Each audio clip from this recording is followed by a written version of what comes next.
Strategy और, लेकिन वो उनके गलत थे। अब वो जो लोग हैं अभी तक आए ही कोई नहीं क्लास के अंदर, मैं देख रहा हूँ, जिन्होंने मुझे आज कहा था कि सर इसको समझा दें, तो उन्होंने अभी तक। चलो रिकॉर्डिंग हो रही है। अच्छा, टीचिंग स्ट्रेटेजी। स्ट्रेटेजी एक मिलिट्री टर्म है, स्ट्रेटेजिक पोजीशन।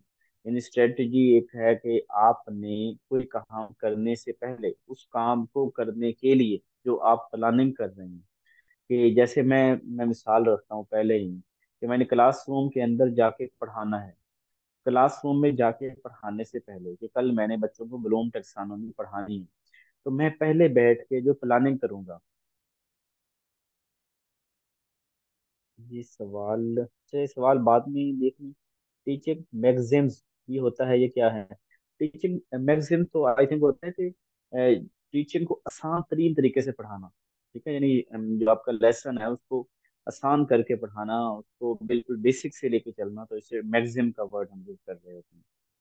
अच्छा, टीचिंग स्ट्रेटजी की बात कर रहा था, तो मैंने ब्लूम टेक्सोनोमी बच्चों को पढ़ानी है, कल पढ़ानी है। तो आज मैं बैठ के प्लानिंग करूंगा, मैं पहले ये देखूंगा कि कितने बच्चे हैं, कहाँ क्लासरूम है, उसके अंदर मैंने जो है ना वो ये इस सूरत की मैं अंदर पढ़ाना है।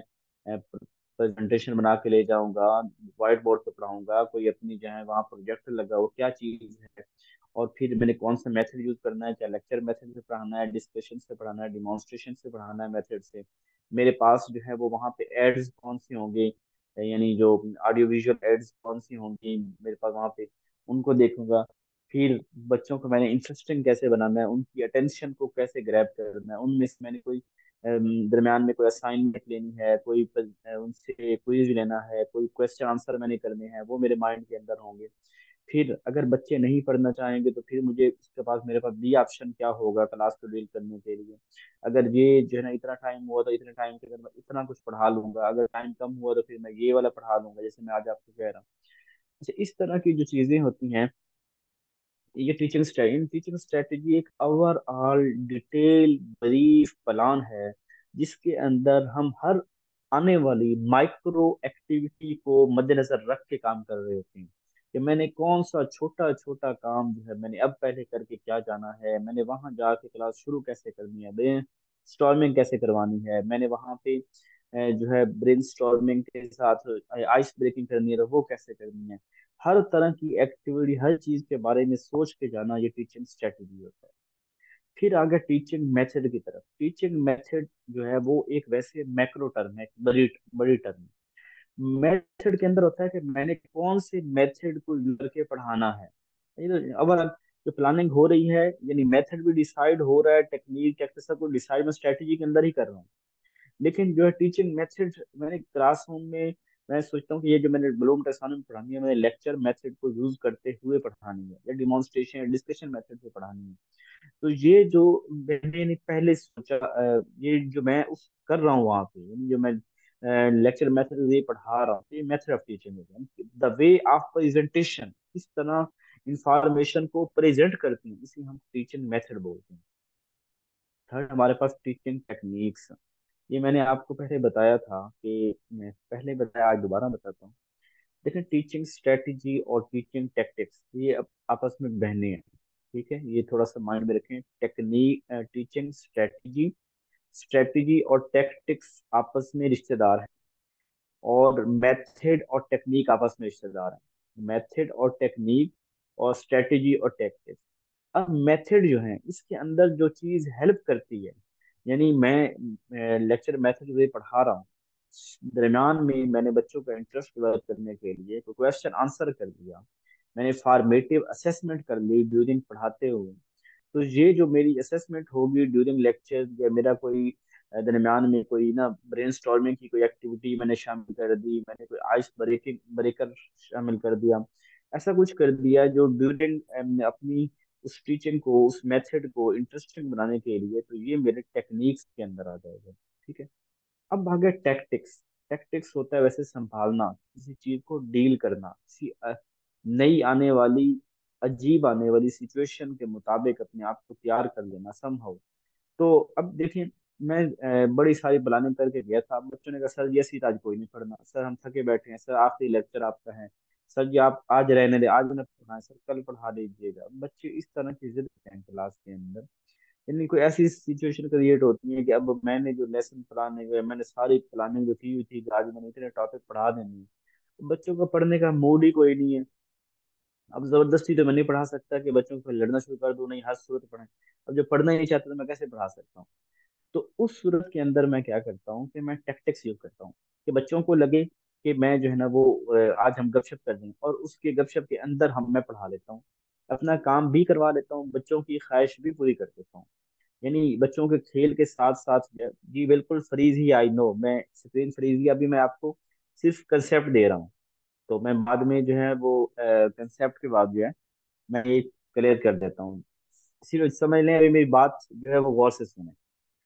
तो टैक्टिक्स जो है वो मैं, जो बच्चे नहीं करना चाह रहे, मैं उनके साथ जो है ना वो मतलब जो पढ़ना नहीं चाह रहे, तो मैं उनको उनकी ख्वाहिश भी पूरी करता हूँ, साथ में किसी तरह पढ़ा भी देता हूँ। तो ये टैक्टिक्स होंगे।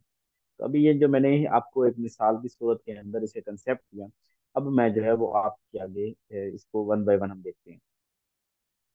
अच्छा, the term teaching strategy, teaching methods often use inter, ये एक दूसरे के साथ यूज होती हैं। और अब हम टर्म को देखते हैं, स्ट्रेटेजी क्या होता है।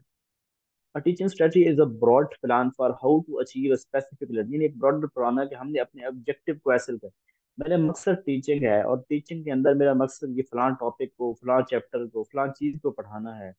उसको हम कैसे अचीव करते हैं, कैसे पढ़ते हैं, ये कैसे ऑब्जेक्टिव को हासिल करते हैं, तो वो तमाम स्ट्रगल जो अपने ऑब्जेक्टिव को, अपने मकसद को, अपने गोल्स को अचीव करने के लिए हम कर रहे होते हैं, वो तमाम स्ट्रेटजी के अंदर आती हैं।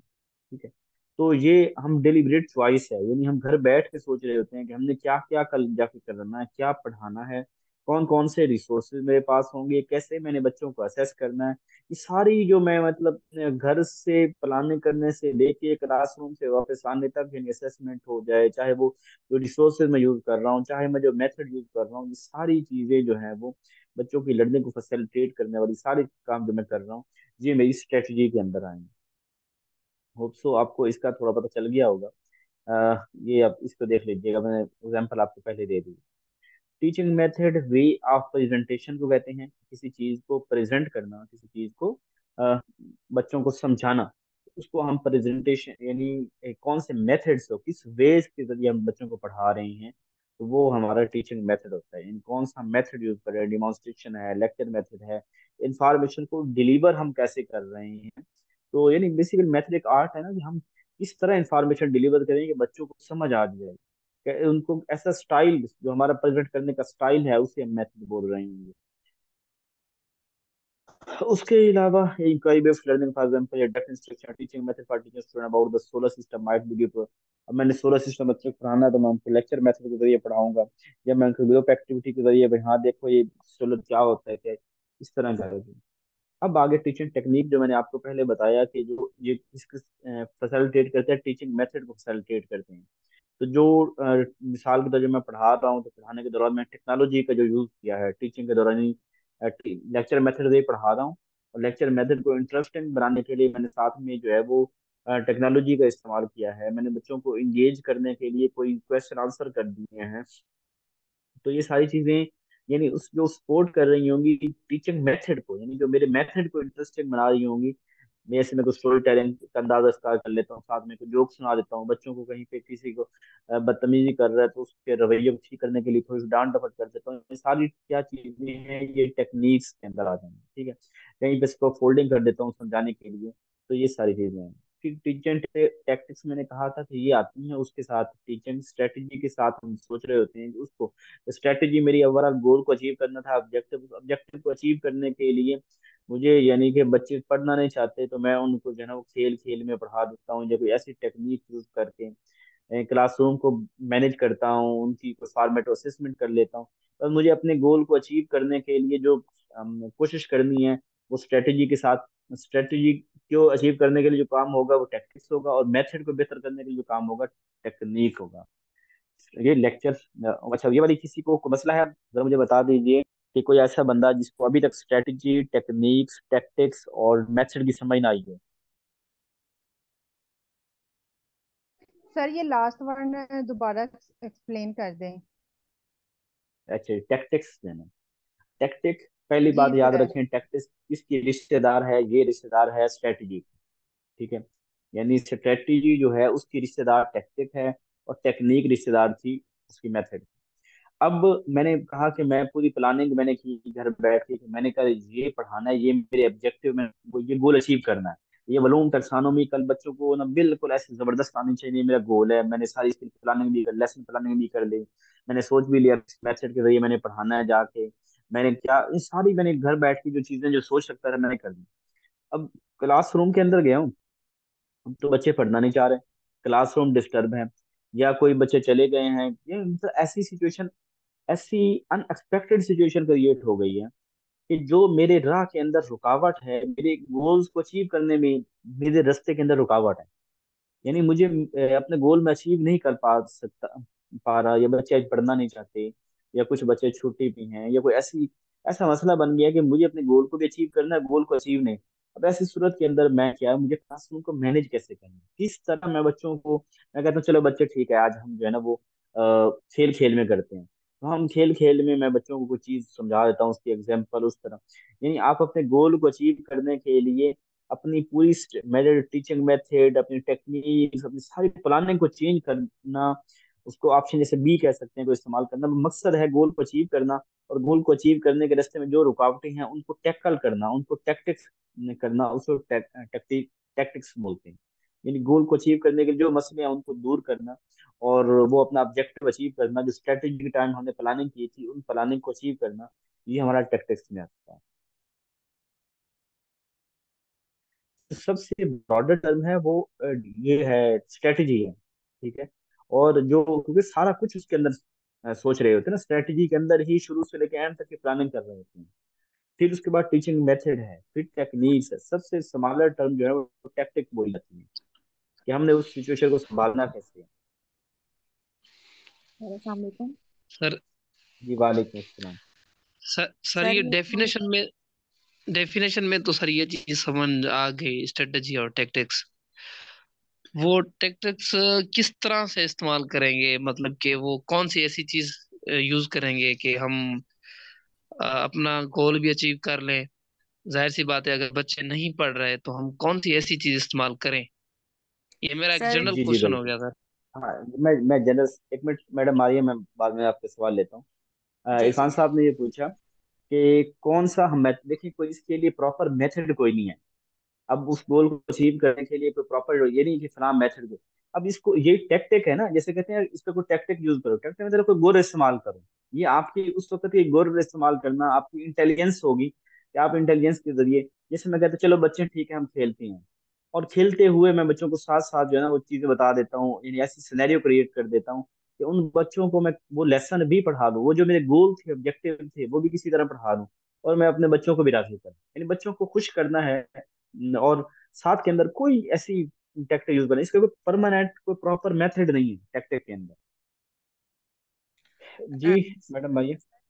हम इस तरह कर सकते हैं कि टीचिंग की मेथडोलॉजी चेंज कर लेना, उसे टैक्टिक्स कह सकते हैं। कि अगर एक मेथड जो हमने डिसाइड किया हुआ है पहले से क्लास में आने से पहले, और वो उस तरह हम गोल अचीव नहीं कर पाए, तो उसी टाइम स्ट्रेटजी चेंज कर लेने को टैक्टिक्स कह सकते हैं। हाँ, टैक्टिक कह सकते हैं। अब वो मेथड हम अचीव नहीं कर पाए ना, मिसाल लेक्चर मेथड जो पढ़ाना था, अब क्लास का सीन ऐसे बन गया कि वहां से दिया ही नहीं जाता। यानी इस तरह की सिचुएशन यानी क्रिएट हो गई कि हमारी स्ट्रेटजी के रास्ते के अंदर रुकावट है। तो फिर हम किसी हद तक कह सकते हैं कि अब मैं अपने गोल को अचीव करने के लिए कोई नया तरीका इस्तेमाल कर देता हूँ, और पढ़ा लेता हूँ। अब वो अगर तो आप मेथड चेंज करते हैं, यानी अगर लेक्चर मेथड से पढ़ाना था तो फिर डिस्कशन मेथड, ये तो नहीं होगा। यानी आपकी सिचुएशन कुछ बदल गई है उस, फिर हम रखेंगे कि गोल। ये तो भाई बिल्कुल मुनव्वर साहब ठीक कह रहे हैं कि टीचिंग मेथड, अगर कोई और टीचिंग मेथड यूज करते हैं तो फिर तो हम मेथड मेथड के अंदर ही है। लेक्चर सोचा था, लेक्चर नहीं पढ़ा सके, डिस्कशन में पढ़ा दिया। लेकिन कोई नई सिचुएशन क्रिएट हो गई है कि जो क्लास मैनेज ही नहीं हो रही, या उस तरह वहां पे पढ़ाया नहीं जा सकता, तो आप जो है ना वो बच क्लास को संभालती हैं, तो ऐसे में आप कह लेंगे कि मैं टेक्स्ट यूज कर रहा हूँ। जी सर ठीक है। ओके, इसके ऊपर बहुत बहस हो सकती है। आप थोड़ा इस तरह कीजिएगा कि इंटरनेट के ऊपर ना इनकी एग्जाम्पल सर्च कीजिएगा, कि सिनेरियोज जहाँ पे आपकी चारों चीजें जो यूज हो रही हैं, तो फिर आपके सामने नई नई एग्जांपल्स आएंगी, तो हो सकता है कि आपका ज्यादा बेहतर जो है कंसेप्ट क्लियर हो जाएगा। बेसिक जो है ना वो मैंने आपको बता दिया। चलिए अब थोड़ा हम स्पीडली चलते हैं अब। अच्छा, लेवल्स ऑफ टीचर, टीचिंग।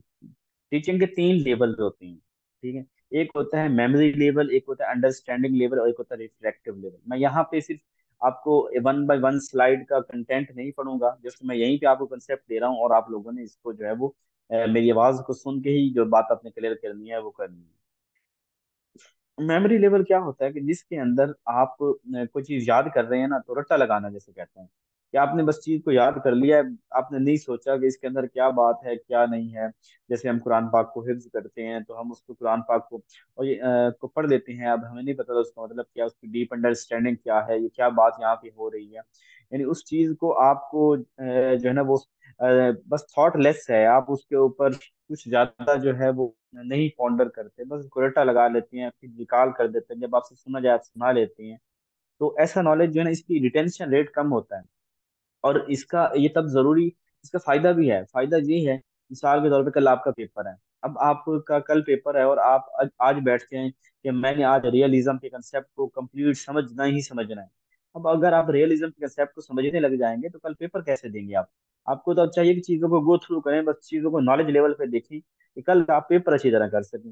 अब ये मेमोरी लेवल पे होता है, ठीक है। अंडरस्टैंडिंग लेवल, जहाँ पे हम थॉटफुल मुकम्मल तरीके से किसी चीज को समझना, किसी चीज को कंप्रीहेंड करना, किसी चीज के मुतालिक डीप अंडरस्टैंडिंग डेवलप करना, ये हमारे अंडरस्टैंडिंग लेवल के अंदर आते हैं। कि जहाँ पे जैसे हम वो बलून टैक्सोनॉमी के अंदर भी हमने कहा था कि अंडरस्टैंडिंग, जिसके हम चीजों को ट्रांसलेट कर सकते हैं, चीजों को समझ के समझा सकते हैं, पढ़ा सकते हैं। तो ये वाला हमारा थॉटफुल टीचिंग होगी। रिफ्लेक्टिव टीचिंग के अंदर होता है कि अपर थॉटफुल लेवल, इसके अंदर आप अपनी जात को उसके नहीं, जैसे कहते हैं ना वो इल्म में होना और अमल में होना, यानी अपनी जात से उसकी रिफ्लेक्शन देते हैं कि क्या जो है वो मतलब मेरा इसके अंदर कहीं कोई कंफ्यूजन तो नहीं है। यानी कंप्लीट समझने के बाद इसका मुझे इसकी मजीद एप्लीकेशन देखने दें। हाईएस्ट लेवल है, और जहाँ पे आप क्रिटिकल थिंकिंग कर सकते हैं, इन चीजों को क्रिटिसाइज, उसके मुतालिक ईच एंड एवरीथिंग को देखना, और उसके मुतालिक जो है वो क्या कुछ कौन से प्रॉब्लम उससे मजीद हल हो सकते हैं, कौन कौन से इसको एप्लीकेशन लेवल पे चीजों को देखना। इसको हम कह सकते हैं कि ये हमारा रिफ्लेक्टिव टीचिंग में आता है, रिफ्लेक्टिव लेवल पे आता है, ठीक है। यहाँ पे मेमोरी लेवल, अंडरस्टैंडिंग और रिफ्लेक्टिव के अंदर किसी को मसला हो, बाकी ये एक एक जो है वो प्रॉपर मैंने पॉइंट एक्सप्लेन किया हुआ है आपके सामने या स्लाइड के अंदर।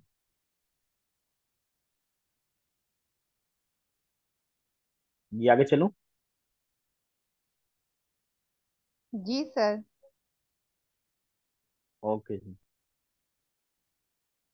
इसके बाद हमारा एम्स, गोल्स एंड ऑब्जेक्टिव है। और ये यूट्यूब पर जो मैंने अब तक की वीडियोस बनाई हैं, उनके अंदर जो है ना इसलिए कि कदर ज्यादा इसको जो है वो रीच मिली है बाकी वीडियोस पर। अच्छा, एम्स, गोल्स एंड ऑब्जेक्टिव क्या है? एम हमारे जो उसके ऊपर बहुत बहस होती है, और आप लोग भी शायद इस तरह की बहस से पहले गुजर चुके होंगे, तो मैं यहाँ पे ज्यादा बहस में नहीं जाता। हाँ, अगर आपका कोई सवाल हो एट द एंड, जिसको आप में कंफ्यूज हो, कोई एम बनता है या गोल बनता है या ऑब्जेक्टिव बनता है, तो वो इसके एंड पे बता दीजिएगा। एम बेसिकली, अच्छा, एम जो होता है एक नेशनल लेवल पे होता है, एक विजनरी स्टेटमेंट होती है, एक विजन, एक एब्स्ट्रैक्ट स्टेटमेंट होती है, एक ओवरऑल जनरल एक बात होती है। तो जिसके अंदर ना तो कोई हमारे पास टाइम लिमिट होती है कि मैंने ये वाली बात इतने टाइम के अंदर अचीव करनी है, ये एक लंबी चीज होती है, लंबा एक मेरी पूरी जिंदगी की जैसे एक स्टेटमेंट है, ये पूरे मुल्क की एक आइडियोलॉजी है। यानी एक जनरल स्टेटमेंट है, ना तो उसके लिए कोई टाइम लिमिट है और ना वो चीज कोई लिमिटेड है, यानी वो चीज अपने आप में क्लियर नहीं है, वो चीज अपने आप में क्लियर नहीं है। तो वो चीज जो है ना वो एम के अंदर आएगी। इसी तरह जो हमारे पास होती है गोल होते हैं, ये हमारा निचले लेवल पे होते हैं। यानी अगर हम जैसे नेशनल लेवल पे करिकुलम कहते हैं, तो गोल्स को हम सब्जेक्टिव लेवल पे कह रहे होंगे। और ये स्पेसिफिक होते हैं, लेकिन थोड़ा इसमें अंदर लॉन्ग टाइम टाइम ज्यादा होता है, यानी ऑब्जेक्टिव की निस्बत इसके अंदर टाइम ज्यादा होता है। और ये जो है वो final result of M, M का जो रिजल्ट है वो गोल की सूरत में, और ये भी एक मिशन स्टेटमेंट है, यानी मेरा मिशन है। मिशन इट मीन वो चीज जो लिखी होती है उसका कोई ना कोई गोल होता है। अच्छा, उसके बाद ऑब्जेक्टिव आते हैं, तो इस सबसे शॉर्टर क्लासरूम लेवल है। ये स्मार्ट होना चाहिए, स्पेसिफिक, मेजरेबल हो, अचीवेबल हो, रियलिस्टिक हो और टाइम बाउंड हो। ठीक है, in step by step process है और ये हमारे असेसमेंट के अंदर हेल्पफुल हमारे लिए रहती है। तो जरा बताइएगा कि इसके अंदर आपको कोई किसी को क्वेश्चन, किसी को मसला, एम्स गोल ऑब्जेक्टिव के एक्सक्यूज मी अंदर पे सर। आपकी किसी। जी जी। सर ये एम नेशनल लेवल पे होते हैं और ये गोल, सर गोल्स का गोल अगर एक्सप्लेन हम कर कहें दें, ना, रिपीट। सब्जेक्ट, जी जी, अगर हम एम नेशनल लेवल पे कह रहे हैं ना, तो गोल को हम सब्जेक्ट लेवल पे कह रहे हैं। यानी नेशनल लेवल पे हम करिकुलम जैसे बात करते हैं कि ये आइडियोलॉजी हमारी होगी किसी चीज के हवाले से, तो जो गोल होगा ये थोड़ा सब्जेक्ट लेवल पे आके हो जाएगा, ऑब्जेक्टिव से बड़ा होगा। ठीक है, ऑब्जेक्टिव होता है इंतहाई शॉर्ट, जो मैंने मिसाल आज क्लासरूम में जाके पढ़ाना है और क्लासरूम की जो आउटपुट होगी वो मेरा ऑब्जेक्टिव हो जाएगा। तो जो गोल होगा वो हमारा ऑब्जेक्टिव से ब्रॉडर होगा और एम से जो है वो स्मॉलर होगा। यहाँ पे भी थोड़ी टाइम बाउंडनेस होगी, लेकिन वो टाइम बाउंडनेस थोड़ी लार्ज होगी और उसके अंदर समहाउ कहीं ना कहीं चेंजिंग हो सकती है।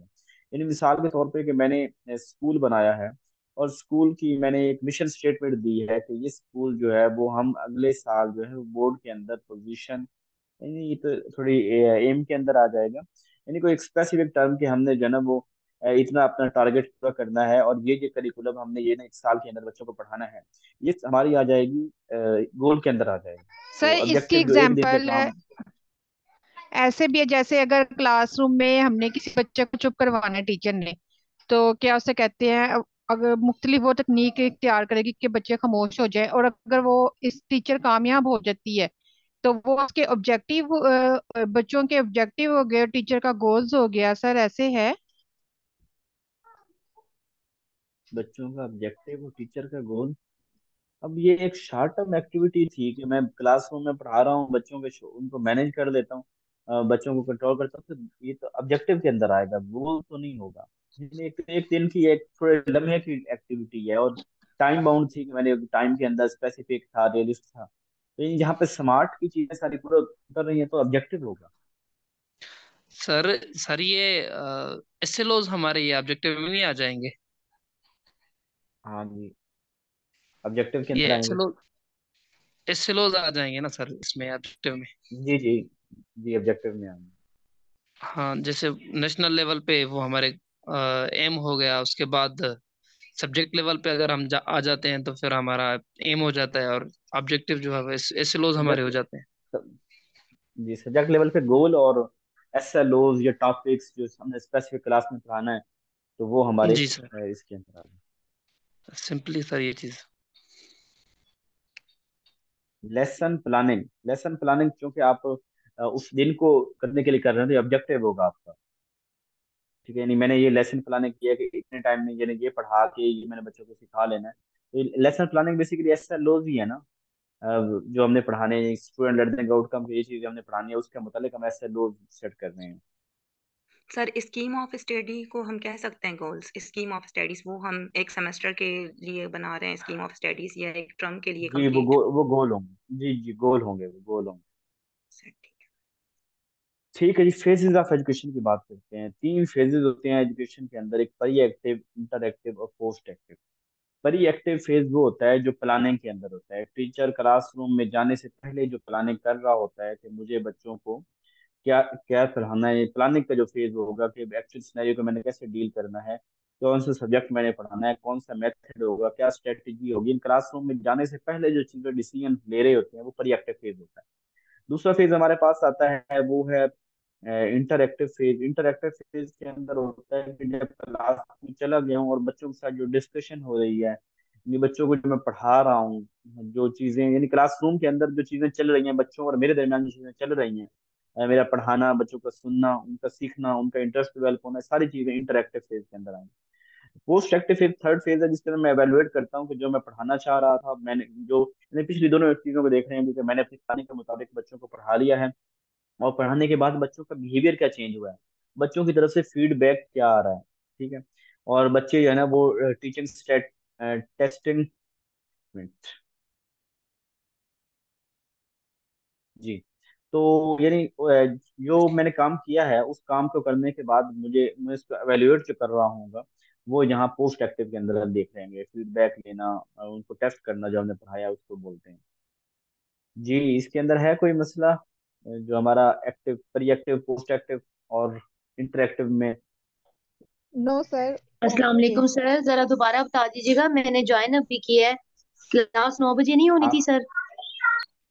नहीं, वो तो कल सिर्फ इमरजेंसी की सूरत में था, क्लास 8:30 बजे अच्छा ही अच्छा, थी। ठीक है सर।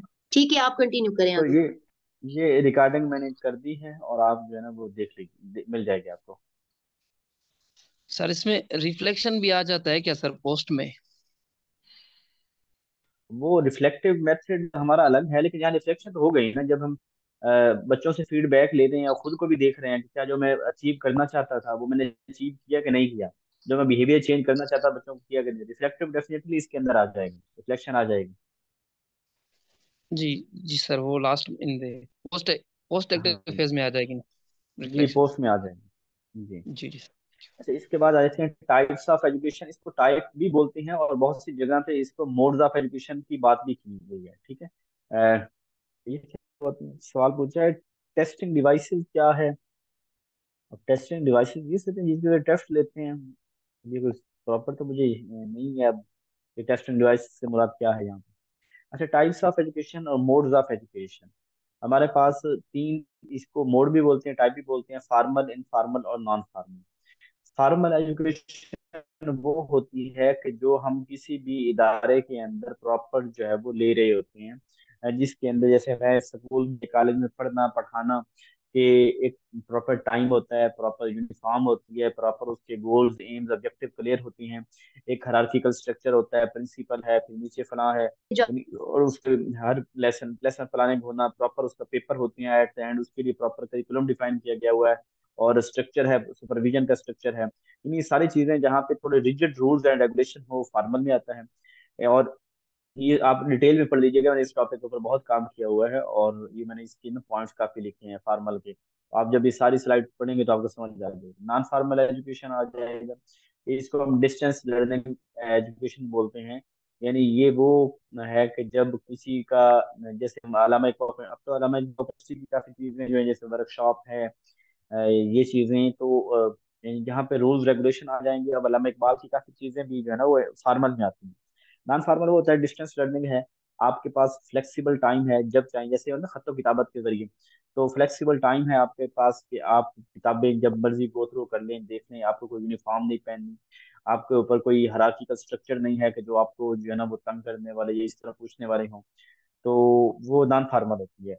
इन डिस्टेंस लर्निंग है, ओपन एजुकेशन है, जैसे ऑनलाइन एजुकेशन हो सकती है, प्राइवेट हो सकती है, आप रिलैक्स हैं और रिलैक्स होके आप पढ़ रहे हैं, meeting, seminar, workshop, short courses वगैरह जो है वो नॉन फॉर्मल एजुकेशन में आता है। नॉन फॉर्मल एजुकेशन के अंदर आजकल एक और दो टर्म यूज होती हैं। एक वो टर्म मुझे बोल रही है, एक तो बोलते हैं कि जब प्रॉपर एक ऑनलाइन होता है, और एक के अंदर जो होता है ना वो रिकॉर्डेड लेक्चर्स होते हैं, सिमेट्रिकल, सिंक्रोनस, सॉरी। हाँ, एक को बोलते हैं सिंक्रोनस एजुकेशन, और कहते हैं एसिंक्रोनस एजुकेशन। सिंक्रोनस बोलते हैं कि जिसके अंदर आपकी क्लास, लाइव क्लास होती है, डिस्टेंस लर्निंग में लाइव क्लास हो रही है, जैसे आप इस क्लास ले रहे हैं।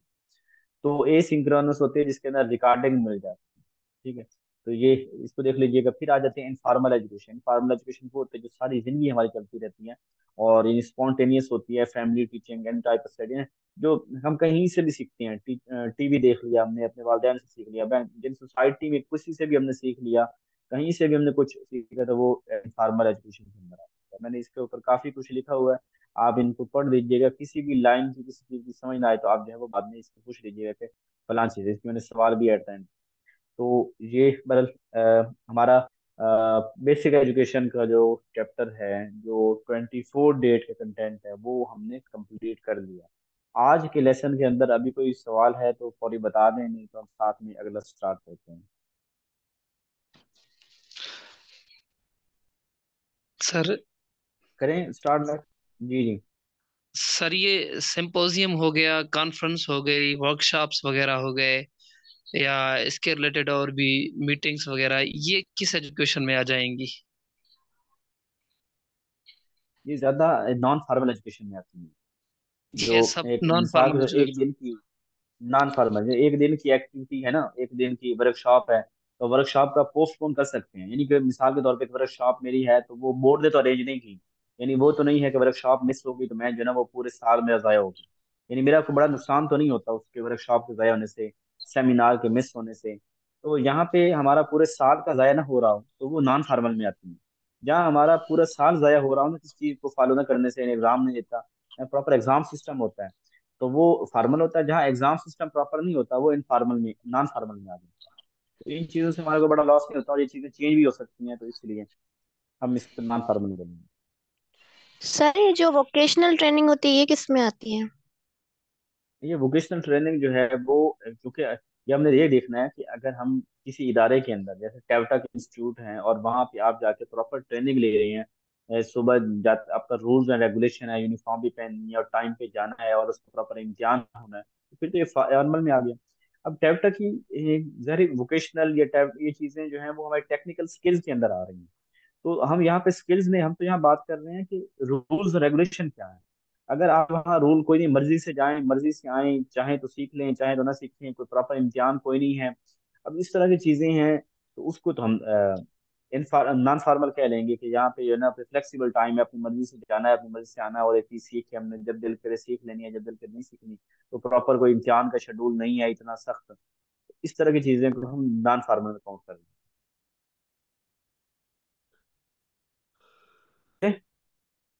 जी सर, ये नॉन फॉर्मल एजुकेशन में हमें, जी जी।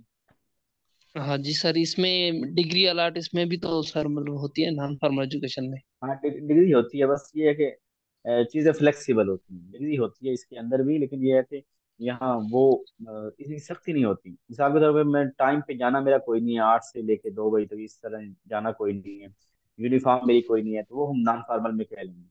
लेकिन एग्जाम तो हम दे रहे होते हैं। अब जैसे वर्चुअल यूनिवर्सिटी है तो वर्चुअल यूनिवर्सिटी का एग्जाम सिस्टम आपका बड़ा फ्लेक्सिबल है, आप अपनी डेट शीट खुद बना रहे होते हैं। अलामा इकबाल ओपन यूनिवर्सिटी की चीजें काफी फॉर्मल हो गई हैं, लेकिन अलामा इकबाल ओपन यूनिवर्सिटी की इनफॉर्मल चीजें यही है कि किताबें आपको घर में मिल जाती हैं, पूरा सेमेस्टर आपने घर बैठ के पढ़ना है, और एट द एंड आपने सिर्फ एग्जाम के लिए जाना है, और दरमियान में आपको कोई खज्जल खारी नहीं है। तो इस वजह से करके हम ये कहते हैं कि ये फॉर्मल में आता था हमारा, नॉन फॉर्मल में आता था। जी सर, और दो जो टर्म्स हैं, ये एक फ्लिप एजुकेशन होती है, फ्लिप होती है ना सर ये? ये फ्लिप्ड लर्निंग होती है, जो हम हमारा तरीका तदरीस है ना, जो मैं अपना बैच जी 3 सर। को पढ़ा रहा हूँ, वो फ्लिप्ड लर्निंग का तरीका है। यानी इसके अंदर उस्ताद आपको पहले जो है ना वो कंटेंट दे देता है, रिकॉर्डिंग लेक्चर दे देता है, आप अपने टाइम में गो थ्रू कर देते हैं। फिर क्लासरूम के अंदर आप डीपली डिस्कशन करते हैं उनके ऊपर, जो प्रीवियस डे का कंटेंट था, जो लर्निंग थी, उसके ऊपर बहस व मुबाहिसा करते हैं कि उसे हम कह रहे होते हैं कि ये हमारा, यानी ये इसको फ्लिप लर्निंग बोलते हैं। और ब्लेंडेड लर्निंग वो होती है जिसके अंदर हमारी चीजें मिक्स होती हैं, कभी ऑनलाइन पढ़ा लिया कभी ट्रेडिशनल क्लास के अंदर पढ़ा लिया, तो इसे हम बोलते हैं। जी सर, थैंक यू, शुक्रिया सर।